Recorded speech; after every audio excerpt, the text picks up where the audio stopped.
Tapi sebelum itu bisa masuk ke depan terlebih dahulu. Kedua murid ini di depan, sambil kosong ya.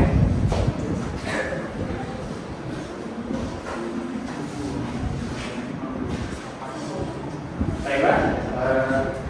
Assalamualaikum warahmatullahi wabarakatuh. Sebelum memulai kegiatan pembelajaran pada pertemuan kali ini, alangkah baik kita berdoa terlebih dahulu, bisa dipimpin oleh salah satu rekan-rekan siswa. Baik, sebelum memulai pelajaran pada pagi hari ini, berdoa menurut kepercayaan masing-masing. Berdoa mulai. Berdoa selesai. Baiklah, pada pertemuan kali ini apakah ada yang tidak hadir? Hadir semua ya? Hadir Pak? Hadir semua ya? Baiklah, kalau begitu alhamdulillahirrahmanirrahim, wassalatu wassalamu ala asyrofil anbiya'i wal mursalin sayyidina wa Muhammadin wa ala alihi wa sahbihi. Puji syukur marilah senantiasa kita panjatkan kepada Allah Subhanahu wa taala yang telah melimpahkan rahmat, nikmat dan karunia-Nya sehingga pada kesempatan kali ini kita semua masih diberikan kesehatan, keselamatan dan juga masih dalam lindungan Allah Subhanahu wa taala. Tak lupa salawat serta salam kita junjungan kepada Nabi Muhammad sallallahu alaihi wasallam yang syafaatnya di yaumul akhir. Amin. Baiklah teman-teman sekalian, pada kesempatan kali ini, pertemuan kali ini kita akan mempelajari yaitu terkait tentang dampak sosial informatika. Nah, jadi apa itu dampak sosial informatika? Nah, tapi sebelum masuk ke pembahasan materinya, ada tujuan pembelajaran ya. Yang pertama yaitu peserta didik mampu memahami dampak positif dan negatif dari penggunaan media sosial melalui PowerPoint dengan baik. Kemudian peserta didik mampu menerapkan etika dalam penggunaan sosial media melalui PowerPoint dengan baik. Nah, jadi kita dalam bersosial media itu kita juga harus beretika ya, sesuai dengan dasar negara Indonesia. Jadi kita sebagai manusia Pancasila. Kemudian nanti setelah saya sampaikan materinya, nanti akan ada penugasan ya secara kelompok. Yang kelompoknya akan saya bagi sesuai dengan hasil tes pada pertemuan sebelumnya. Baiklah, kita akan masuk ke pokok bahasan. Nah, jadi di sini akan ada 3 yang akan kita bahas, yaitu terkait tentang sosial media itu sendiri, kemudian mengkaji kritis informasi dari sosial media ya, dan yang terakhir adalah cyberbullying. Kita masuk ke pembahasan yang pertama. Baiklah, apakah kalian pernah mendengar aplikasi-aplikasi di bawah ini? TikTok, Instagram, Facebook, Twitter? Pernah? Mungkin tidak hanya mendengar ya, kita tentunya juga setiap hari menggunakan. Malah kita disebut sebagai kaum rebahan ya, karena scroll di aplikasi ini. Di sini ada yang menggunakan TikTok? Ada. Biasanya di TikTok melihat apa? Melihat itu Pak, info-info menarik tentang dunia Pak. Oke. Kemudian Instagram ada yang menggunakan? Ya, apa? Yang ada lihat di Instagram? Bola. Sepak bola. Oke. Kemudian Facebook? Saya Pak, jual beli Pak. Oke. Nah, itu tadi adalah beberapa manfaat yang kita peroleh ya terkait tentang penggunaan sosial media, memudahkan kita dalam memperoleh informasi terutama. Kemudian kita akan masuk ke materinya. Nah, media sosial, ada yang mau baca? Silakan baca media sosial. Media sosial merupakan salah satu teknologi yang dihasilkan dari perkembangan revolusi komputasi.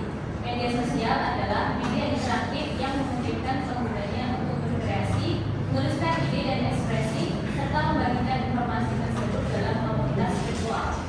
Ya, jadi media sosial itu adalah memungkinkan penggunanya bisa berkreasi ya, menuliskan ide-ide dan berekspresi ya, serta membagikan informasi ke dunia virtual. Dan kemudian di sini terdapat juga pengelompokan atau klasifikasi dari sosial media. Yang pertama adalah blog. blog ini contohnya seperti WordPress dan Blogger, ini seperti website itu ya. Kemudian yang kedua adalah forum seperti PHPDB, Stack Overflow yang membahas suatu materi ya. Kemudian ada yang ketiga microblogs seperti Wix, Tumblr, Medium. Kemudian yang keempat ada foto sharing seperti Foto Bucket, Pinterest, terus ada juga Google Photos, Flickr dan lain sebagainya. Kemudian untuk platform yang berbasis video sharing yaitu seperti yang sudah saya sebutkan tadi ada YouTube, Instagram, Facebook, TikTok dan lain sebagainya. Berikutnya ada social gaming. Social gaming ini seperti ada Valve ya atau Steam dan juga Big Games dan sebagainya. Dan yang terakhir adalah social bookmarking seperti Twitter dan Pinterest. Itu adalah pengertian dari media sosial dan juga pengelompokan atau klasifikasinya. Nah, sebelum kita membahas tentang dampak positif media sosial, ini saya ada sebuah kasus ya yang hangat baru saja terjadi di TikTok ya namanya. Tapi ini saya menemukan videonya di Twitter, yaitu ada seorang ibu-ibu yang melihat poster di bioskop. Tapi dari video ini yang merekam itu tidak izin, langsung merekam saja ke ini ibu-ibu yang melihat poster ini, kemudian ditertawakan. Nah, langsung ramai kan ini, banyak sekali netizen yang maha budiman itu menghujatnya. Sehingga apa? Dampak yang terjadi adalah ini mbak-mbak yang merekam ini akhirnya dampaknya dia terkena PHK. Selain itu juga dia terkena doxing oleh netizen. Nah, ini sebaiknya ya apabila kita menjadi mbak-mbak yang merekam ini, tentunya lebih baik kita izin terlebih dahulu ya. Karena apa? Nah, ini dengan kita izin itu kita sebagai manusia Indonesia yang menerapkan Pancasila ya, terutama sila berapa?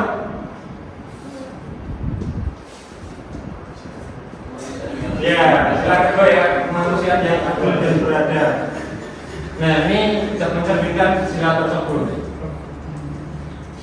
Selain itu juga dampaknya berpengaruh pada apa? Nah, tempat sih mbak-mbak yang merekam ini bekerja.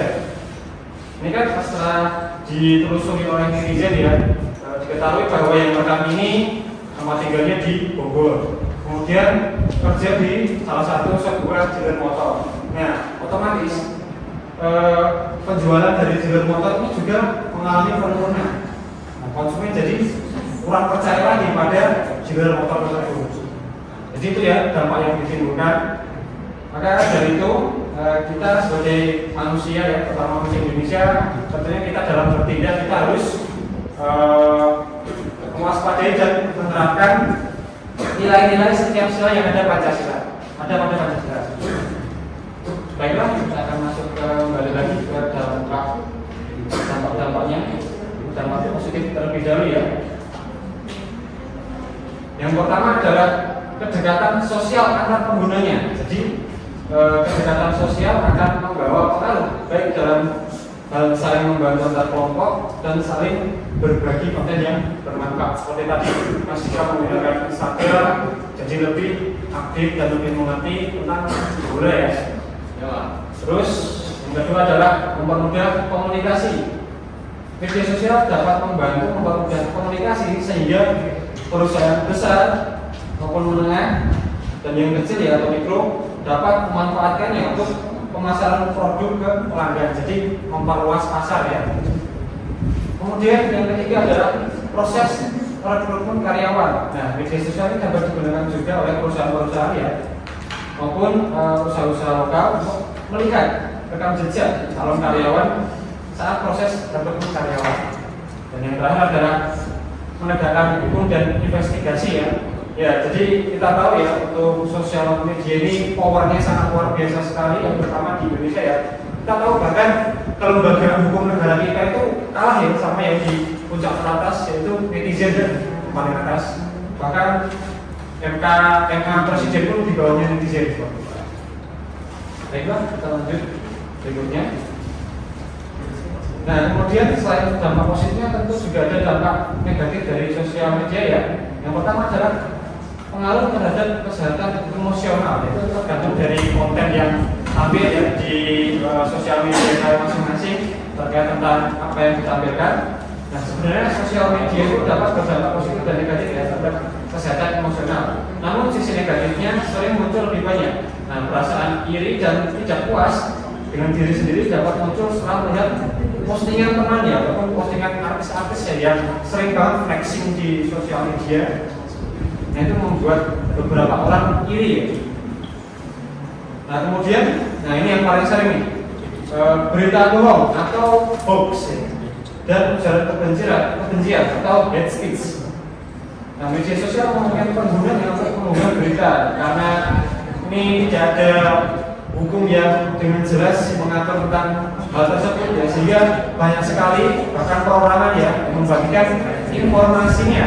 Padahal informasinya juga kita belum mengetahui apakah informasi tersebut sudah akurat atau belum. Nah, dan yang terakhir adalah pencurian data ya, karena kita sering mengupload keseharian kita mungkin ya, tidak sengaja kita upload mungkin foto KTP mungkin kita jadikan story di sosial media. Alhamdulillah sudah 17 tahun sudah punya sih. Nah, itu tidak sengaja kita mau mempublikasikan data kita ke masyarakat umum. Berikut tadi adalah untuk dampak positif dan negatif dari penggunaan sosial media. Nah, yang berikutnya adalah untuk meminimalisir dari dampak negatif sosial media, kita harus mengkaji dengan kritis suatu informasi yang kita dapat di sosial media ya. Nah, berikut merupakan tips atau cara menghindari berita hoax di media sosial sebagai berikut. Yang pertama adalah mengembangkan pemikiran kritis. Salah satu alasan utama penyebaran berita palsu menciptakan kejutan. Nah, ada dari media-media atau berita-berita itu kan kadang kita membaca suatu judul atau headline itu kayak heboh, viral. Nah, itu dilebih-lebihkan ya, kalau bahasa Indonesia adalah majas hiperbola. Nah, kemudian dari hal tersebut menyebabkan seseorang menjadi bisa beragam ya, bisa emosional, senang, marah, ketakutan, dan yang lainnya. Nah, oleh karena itu saat membaca suatu berita kita harus menjaga diri, jangan mudah terbawa ya, jangan mudah emosi teman-teman. Terus baca dan pelajari dari apa yang dilihat dan didengar secara rasional dan kritis. Pikirkan terlebih dahulu, seperti misalnya mengapa cerita ini ditulis ataupun diangkat. Kemudian, apakah untuk meyakinkan tentang sudut pandang tertentu, apakah juga akan berujung ke pengiriman uang dan lain sebagainya. Itu kita harus memikirkannya sampai situ. Agar apa? Agar tidak mudah terkena berita bohong. Kemudian langkah yang berikutnya adalah memeriksa sumber informasi. Nah, jika menemukan cerita dari sumber yang belum pernah didengar sebelumnya, kita harus melakukan pencarian atau verifikasi ya, dan penggalian informasi lebih dalam lagi. Periksa alamat web halaman yang dibaca, seperti misalnya halaman-halaman yang terpercaya. Biasanya kan alamatnya ini dimulai dari HTTPS ya. Tapi kadang beberapa juga masih ada yang belum sepenuhnya valid berita itu, jadi ya harus dicek lagi. Terus cermati apakah ada kesalahan ejaan, baik dari nama perusahaan di alamat web tersebut ataupun ekstensi dari website itu. Kemudian domain resmi lembaga di Indonesia biasanya berakhiran dengan .go.id, bisa juga sch.id, ac.id, .co.id, dan lain sebagainya.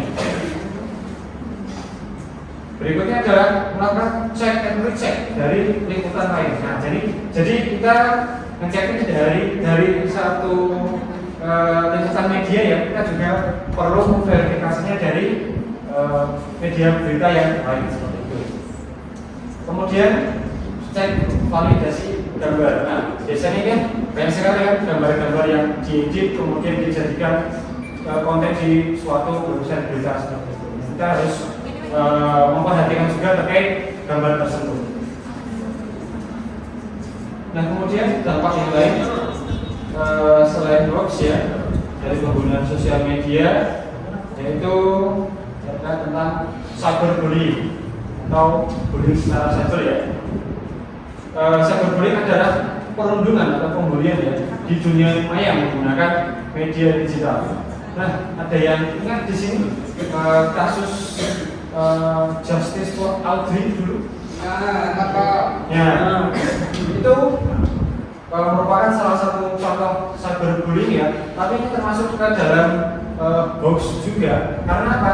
Setelah ditelusuri lebih dalam, ternyata kasus Audrey itu sebenarnya Audrey adalah pelakunya, bukan korbannya. Seperti itu. Di sosial media dia memancing-mancing keributan, terus sehingga apa? Yang terpancing itu kemudian marah kan, menghampiri Audrey, kemudian Audrey dipukulin, kemudian videonya diunggah ke sosial media. Nah, padahal kan sebenarnya yang menjadi inti permasalahan itu adalah si Audrey itu sendiri. Nah, maka dari itu kita semua harus mengintrospeksi diri ya, jangan apa-apa itu menyalahkan orang lain. Menilai diri dulu baru menilai yang lain seperti itu. Intinya ada peraturan yang berlaku.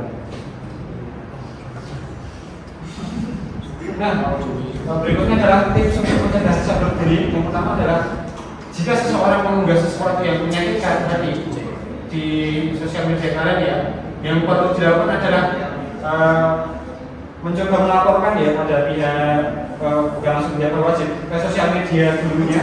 Apakah postingan tersebut bisa terhapus atau tidak?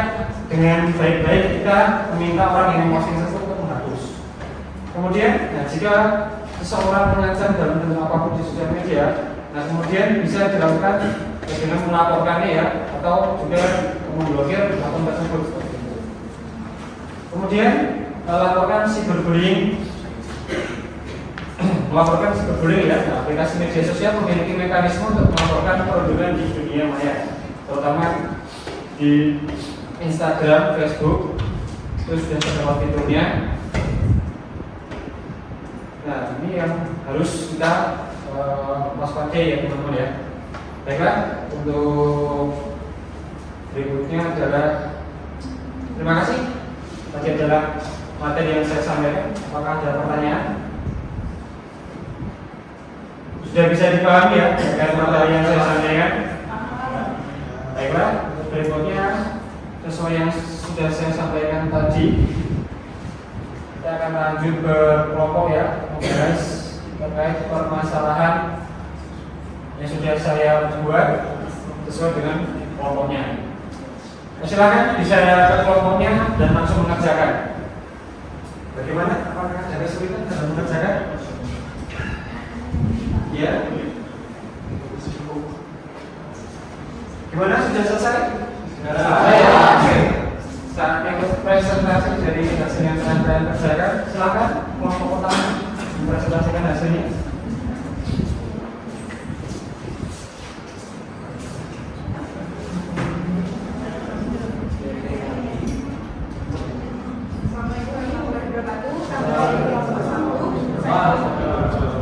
Saya Fadia dan ini teman saya Jihan, dan kami akan menjawab di kasus 3, di mana di kasus 3 ini terdapat sebuah unggahan di sosial media di media Indonesia yang mengatakan bahwa budaya Indonesia khususnya ini wayang kulit ini diakui oleh negara Malaysia, dijadikan brand di negara Malaysia. Nah, kalau menurut kami akan dijelaskan. Nah, yang pertama, bagaimana Perasaan kalian ketika melihat unggahan kasus ini dan apakah berita ini benar atau bohong? Nah, yang pertama tentu perasaan saya dan Fadia sebagai tentunya bangsa Indonesia ya, merasa sedih dengan adanya klaim dari negara Malaysia ini. Kemudian kedua, apakah berita tersebut benar atau hanya berita bohong? Berita tersebut benar karena berasal dari media terpercaya yaitu media Indonesia.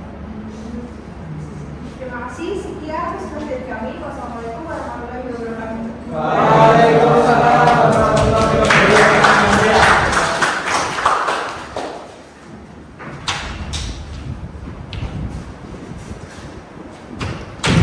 Ya, baik. Jadi itu tadi ya, dampak dari penggunaan sosial media, bahkan budaya kita sampai di-grade oleh tetangga sebelah. Sangat disayangkan sekali ya perbuatan yang mereka lakukan. Baiklah, mungkin untuk pertemuan kali ini materinya saya cukupkan sekian.